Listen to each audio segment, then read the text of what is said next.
Dinda sakit tuh, udah lupa di pen. Oke. Dan doakan semoga yang sakit cepat sembuh ya dan bisa bersama kita pada hari ini. Amin.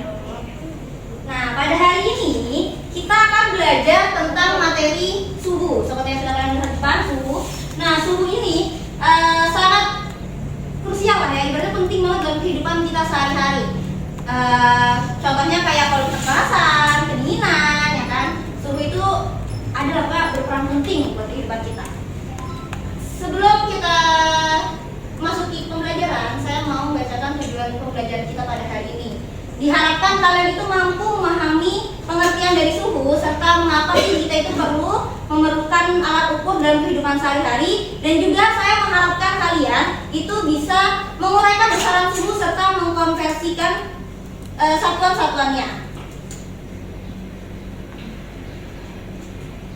Sebelum itu, Ibu punya satu buah sendok logam dan satu sutil kayu yang sudah Ibu diamkan selama beberapa menit di suhu ruangan yang sama, yaitu di kelas ini selama beberapa menit tadi sebelum kita mulai pembelajaran. Nah, kira-kira ada nggak yang mau mencoba memegang sendok dan sutil kayu ini? Ada mau? Saya Bu. Oke, mau coba pegang. Pegang, rasakan.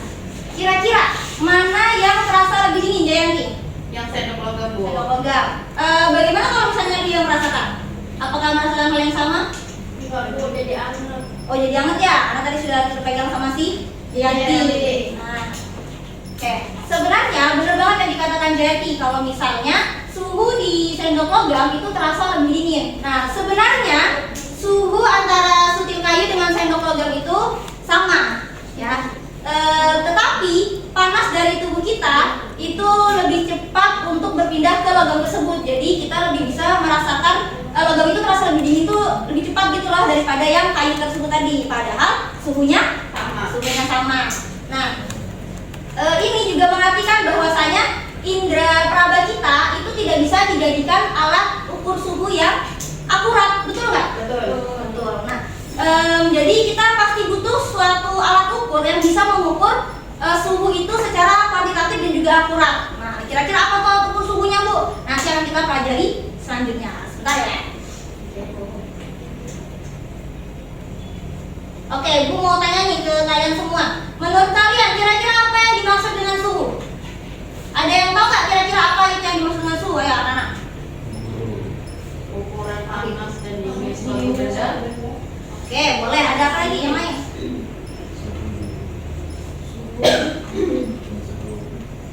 Apa itu?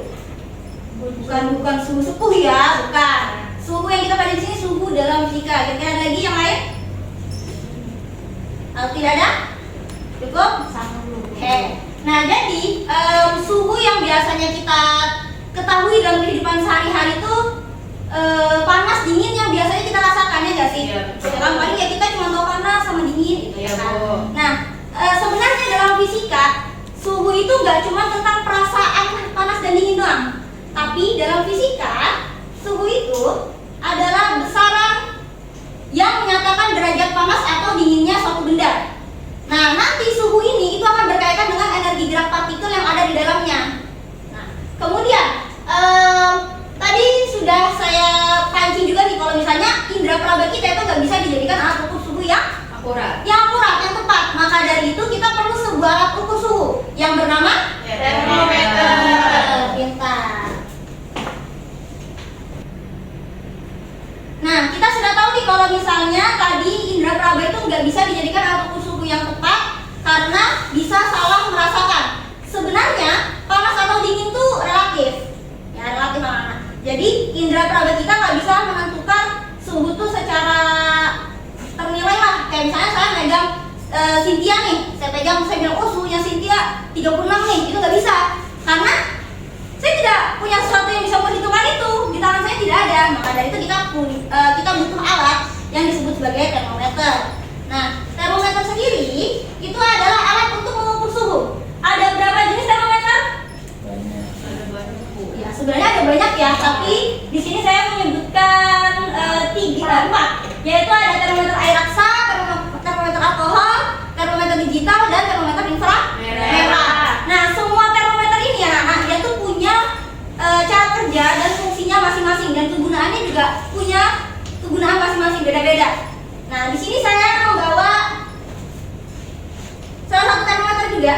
ukur suhu juga, tapi namanya dia termogan. Ada yang pernah lihat termogan? Pasca COVID. Ya, pas COVID. Kan waktu kita COVID, kita kalau mau kemana-mana pasti diperiksa pakai ini kan, ke sekolah pakai ini, ke mall pakai ini. Nah, diperiksa. Termogan ini bekerja berdasarkan prinsip gelombang elektromagnetik yang dimana dia tuh terdeteksi akibat pancaran radiasi yang ditimbulkan oleh benda-benda tertentu. Jadi dia bisa tuh memberikan nilainya secara pasti lah, secara akurat. Kemudian, nah sekarang kita masuk ke bagian ayo cermati. Kita mencermati sebuah fenomena. Coba bayangkan kalian berdiri tanpa alas kaki, ya. Kaki kanan kalian itu ada di pelat logam atau lantai logam. Kemudian kaki kiri kalian itu menginjak geser. Nah, sudah bisa dibayangkan? Kira-kira apa yang kalian rasakan dan apakah ada hubungannya dengan suhu? Kira-kira mana yang lebih dingin ya? Gitu. Menurut kalian kira-kira mana yang lebih dingin? Yang pelat logam. Sebenarnya ini sama dengan yang tadi sebelumnya sebelum kita mulai pelajaran, benar. Yang seperti sendok dengan kayu tadi. Menarik ya, sebenarnya ini sama seperti yang tadi kita lakukan sebelum pembelajaran tentang sendok logam dan sutil kayu. Nah, padahal suhu logam dan kaset itu sama, yaitu sama-sama di suhu ruangan. Nah, terus kenapa logam terasa lebih dingin? Itu terjadi karena logam itu menghantarkan kalor lebih baik dibandingkan si kayu. Ya, kayu atau keset ini ya. Nah, ketika kaki kita menyentuh logam, otomatis kalor dari kaki kita itu mengalir lebih cepat ke logam tersebut. Nah, sehingga kita bisa merasakan logam itu terasa lebih dingin daripada si keset. Nah, perpindahan kalor ini itu nanti akan terjadi terus-menerus sampai akhirnya suhu antara kaki kita dengan logam itu sama. Keadaan di mana dua atau lebih sistem yang bersentuhan mencapai suhu yang sama itu disebut kesetimbangan termal. Oke, jadi sudah paham ya terkait kesetimbangan termal itu bagaimana? Nah, sama seperti tadi yang sudah dilakukan sama Jayanti, ketika sudah dipegang sama si Lia itu jadi hangat, bukan jadi dingin lagi. Nah, itu sudah menyesuaikan dengan kondisi tubuhnya Jayanti. Nah, itu sudah masuk kesetimbangan termal. Oke, sekarang kita akan melihat hubungan antara suhu dan gerak partikel. Bisa kalian lihat dari gambar yang ada di layar. Suhu tinggi dan suhu rendah. Kira-kira dari kalian sendiri ada nggak yang tahu apa makna dari kedua gambar tersebut? Ada yang bisa menjelaskan Ibu?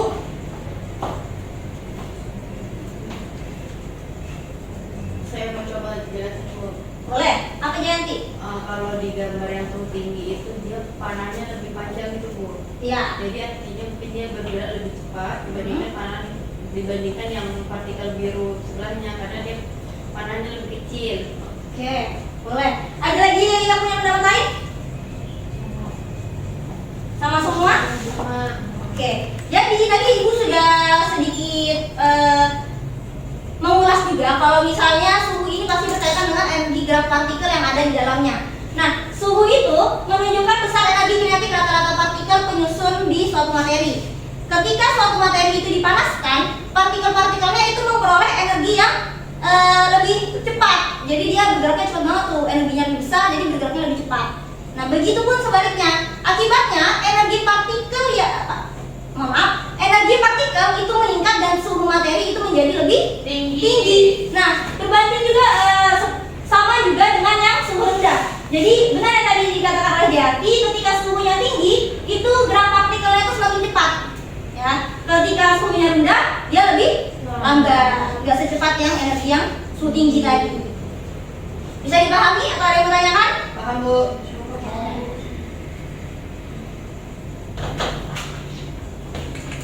Sekarang kita masuk ke skala suhu. Di SMP, kalian pasti sudah mempelajari tentang skala suhu. Ada berapa skala suhu yang kalian ketahui? 4 ya, sudah tertera di atas yang 4 ya. Apa aja?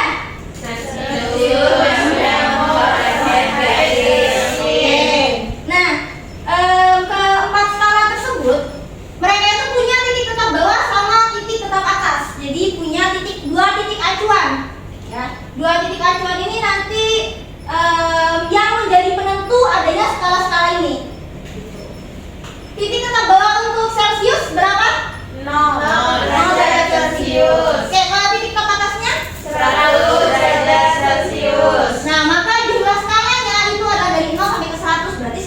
derajat Celcius. Sedangkan yang reamur dari 0 derajat reamur hingga ke 80 derajat Celcius. Kalau yang Fahrenheit Dari 32 derajat Fahrenheit. Oke, maka jumlah skalanya berapa? 180. Oke, dapat dari mana 180 masih ingat? 2 kelas 32. Oke, bentar. Kalau Kelvin 273. Oke, jumlah skalanya 100. Oke, ingat ya, itu nanti bakal kita lanjutkan ke konversi suhu. Itu ada hubungannya tuh. Oke, konversi suhu. Nah, karena setiap skala tadi punya jumlah pembagian yang berbeda-beda, maka kita perlu melakukan konversi suhu pada kalau kita mau mengubah satu skala ke skala lainnya, misalnya dari Celcius ke reamur, Fahrenheit ke Kelvin, atau sebaliknya, apa yang diputar-putar gitu deh. Itu kita butuh mengkonversi. Bagaimana cara mengkonversinya? Nah, tadi kita sudah mengetahui kalau misalnya jumlah skala dari masing-masing termometer itu berbeda-beda, betul? Betul. Saya tuliskan dulu, kita belajar. Terlihat ya? Kelihatan, Bu. Oke.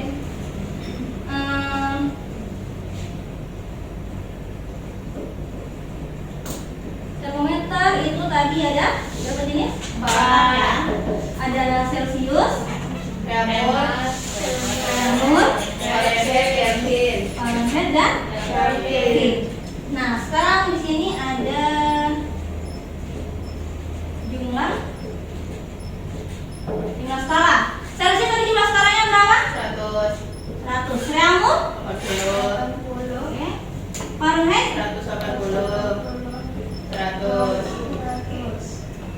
Kemudian ini kita akan membagi menjadi 20 biar langsung sederhana, jadi biar langsung kecil angkanya. Nah, 100 bagi 20? 5. 80 bagi 20? 4. 180 bagi 20? 9. 100 bagi 20? 5. Nah, inilah keempat angka ini yang nantinya akan masuk di konversi suhu. Nah, seperti yang ada pada tabel, apabila Celcius dikonversikan ke reamur, maka 4/5 itu dikalikan dengan suhu dari Celsiusnya tadi berapa? Paham? Tidak. Kenapa tidak? Yang mana yang bingung? Bingung, Bu. Yang mana kira-kira? Yang perbandingannya yang mana dulu yang di atas, yang mana yang di bawah. Nah, kalau misalnya dari Celsius ke reamur, ya kan? Maka kita jadikan angka 4 ini yang di atas. Oh. Karena kan kita mau menuju ke reamur nih. Iya. Jadi kita jadikan dulu yang di atas, maka 4/5 Celsiusnya kita masukkan ini. Oh. Oke? Paham, Bu. Nah, kemudian kalau misalnya dari Fahrenheit ke Kelvin gimana?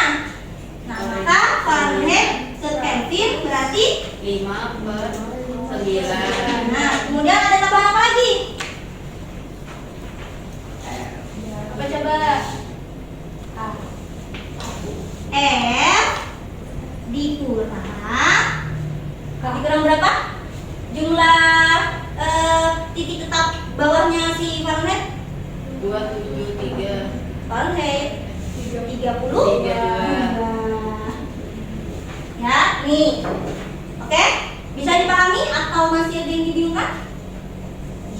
Nah, tabel ini berfungsi buat memudahkan kita. Jadi, misal dari reamur ke Kelvin, itu bisa lihat tuh.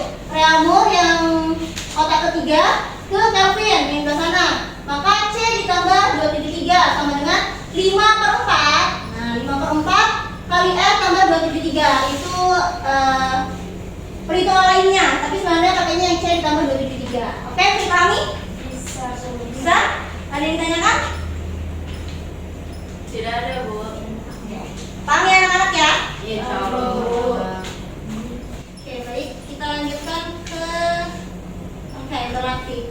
Sekarang Ibu akan membagi kalian menjadi 2 kelompok. Itu ada kelompok 1 dan kelompok 2. Ibu akan membagikan LKPD ke kalian.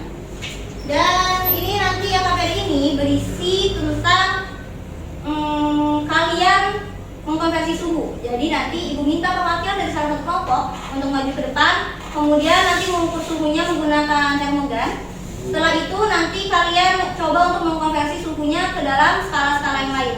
Oke? Dapat dipahami? Dapat Ibu. Insya Allah. Makasih ya Bu. Makasih Bu. Sama-sama sayang. Bu, makasih. Oke, sudah dapat semua ya KTD-nya, bisa lihat dulu sama teman-teman kelompoknya, mungkin bisa berkumpul sama teman kelompok kalian. Oke, nanti hasil yang sudah kalian perhitungkan nanti bisa dituliskan di KTD ya. Sekarang ibu minta masing-masing perwakilan dari tiap kelompok bisa maju ke depan.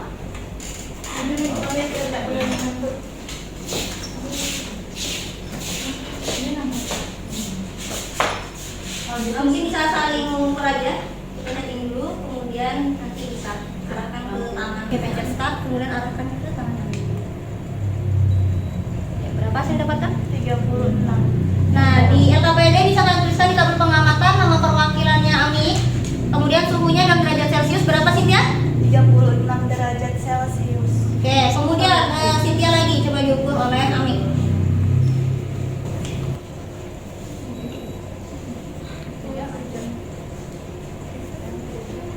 Untuk yang Cynthia, nama perwakilan Cynthia suhunya berapa Mik? 35,9. 35,9 derajat. Mungkin dari cukup ini saja, perwakilan saja. Terima kasih sebelumnya kesediaannya di depan.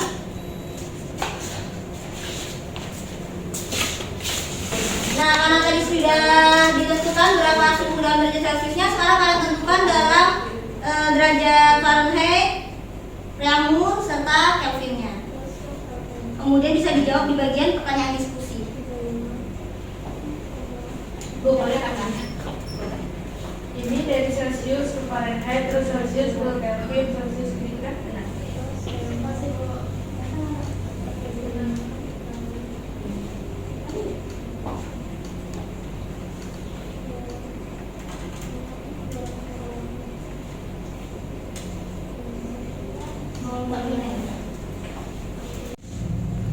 Sudah semua anak-anak?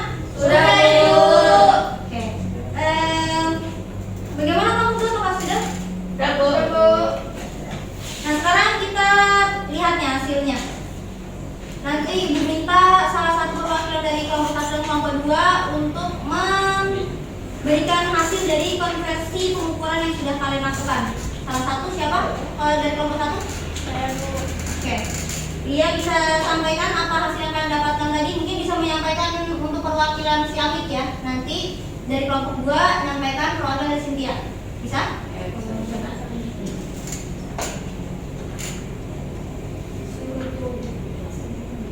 Suhu tubuh Amit di derajat Celcius itu 36 derajat. Terus setelah dikonversi suhu ke Fahrenheit kita dapatkan 96,8. Kemudian dikonversikan ke Kelvin didapatkan 309 dan dikonversikan ke Reaumur 28,8 Bu. Oke. Coba sekarang Ibu mau tahu bagaimana cara perhitungan kalian, apakah sudah benar atau belum? Kira-kira coba tuliskan di depan, konversikan dari Celcius ke Reaumur.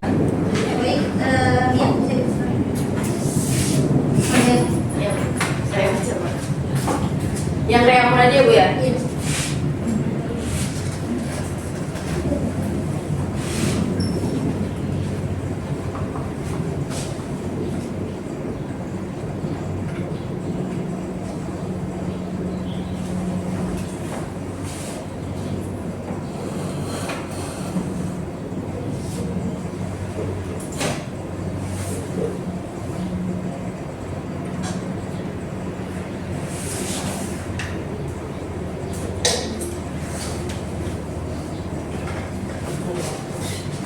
Udah, Bu.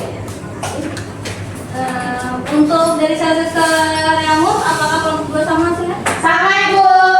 Oke, sekarang kelompok 2 bisa dibacakan dulu hasil dari perhitungan yang telah kalian lakukan.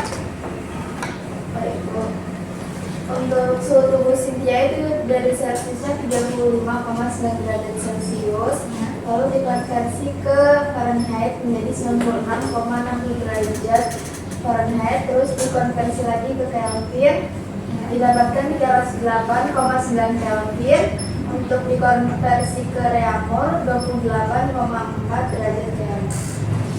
Coba salah satu pemakaian maju ke depan untuk mengkonversikan dari Celsius ke Kelvin.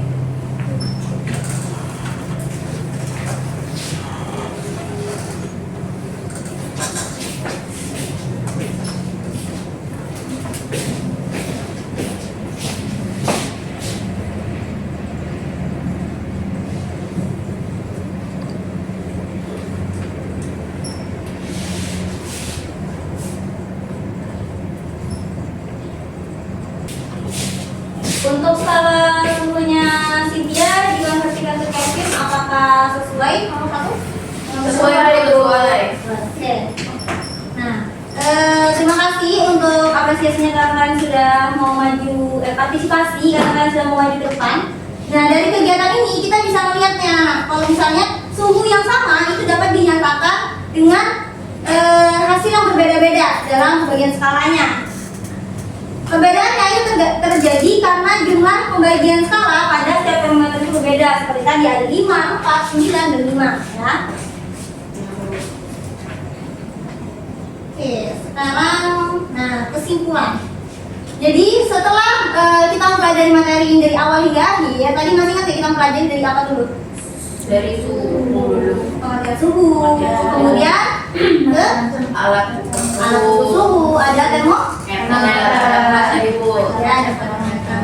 Nah, jadi suhu itu adalah derajat panas dari suatu Benda. derajat panas atau dingin suatu benda.